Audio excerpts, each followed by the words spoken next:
Hello Cornerstone, what an amazing weekend we had. Prayer and fasting and those kind of words, the scriptures, the key thrust of it, we are going to have those up on the website, available for you to download, to look at, to read, to pray through. That was a highlight for me, it really was. And just to see each of the prayer slots that we had, plenty of people on, contributing, praying. As a church, we're just saying, Lord, speak to us. Here we are. The highlight for me was the story of Mary and Martha, where Jesus says, you know, Mary chose what was better. And it's important that we make those choices. We can get busy with the routines. We can get busy with the expedient. It can kind of get to the point that we're so busy with that, Jesus is saying, that we forget about what is more important. She chose what was more important, and that was to sit at the feet of Jesus and listen to his teaching. And so God is continuing to develop in us discipline for the basics that are going to produce life. And it's out of those times, it's sitting at his feet and listening to his voice and opening ourselves up to his leading, that we would be launched into whatever ministry focuses there are. It's not like there's compartments. That's ministry, that's our project for now, and then that's waiting on God. Now they all flow together.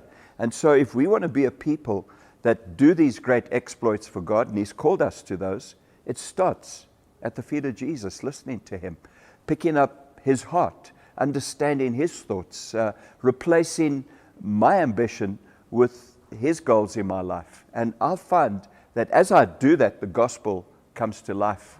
Then, of course, Grant Crawford, for me, hit an absolute 6 in preaching about the importance of our imagination submitted to God. We know imagination not submitted to God is going to lead us absolutely nowhere.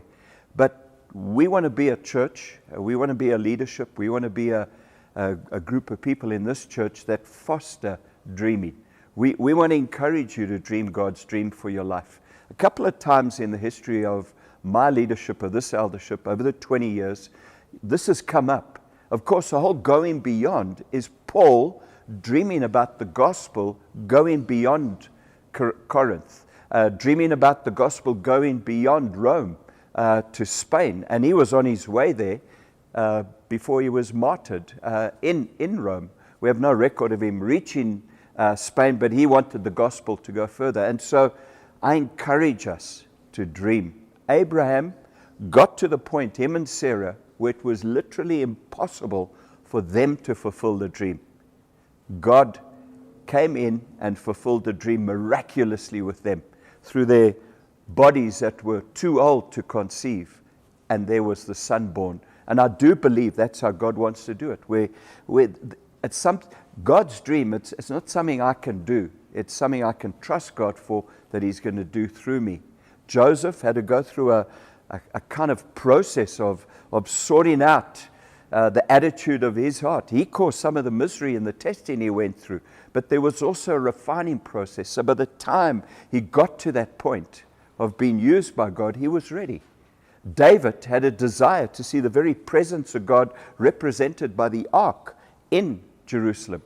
And of course we know Uzzah touched the cart, and he was struck down dead. It's a kind of lesson for us today, that if we want to fulfill the dream that God has called us to, we've got to do it his way. You know, often we have a dream and, you know, we're kind of very impressioned. There's a lot of immature thoughts around it, lots of passion, but we must do this God's way. God doesn't extinguish fire, he directs it. And so what we want to see is the fire that he puts in us, and the dream, we want to see it directed to the right place. So I encourage you, go over that, preach again. I've got Grant's notes. We're going to put those online as well. And we can go through those scriptures and allow them to challenge us. In the season of going beyond, we trust God for way more to be happening through our people, through the priesthood of all believers. Now, to some family business, to some important stuff, is we have started in several of the sites to have live meetings.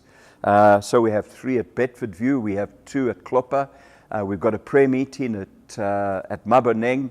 Pretty soon the Rosebank guys are going to go online, as will Uptown, and Yeovil are having their meeting as well, etc., etc. The South have got to drive in. But we're going to go with those live meetings with live preachers. So I'm excited about that. And as we know, throughout all our sites, we believe God speaks to us the same way. And so we're going to share that one preach across all those sites with different preachers. So when you come into a live meeting, of course, we follow all the protocols. You will have booked to attend. And then, you'll go through the thing of temperature and washing of hands and registering and so on. But the meeting's going to be live. We're going to have live worship where we can, and definitely a live preacher for each of those, starting this Sunday. And then, of course, as we start to disseminate what Lockdown 2 is all about, we'll kind of let you in to, some of the additional things that we're going to do so that we as a church can continue to shepherd our people and see this gospel taken out into this great city of ours. Great testimonies from Yeovil. Devon sent me some of, folk kind of being used in healing. People are being led to the Lord over there. People are being discipled. Awesome to see. And it seems like this wave of what God is doing, getting people saved, people healed, is breaking across the city.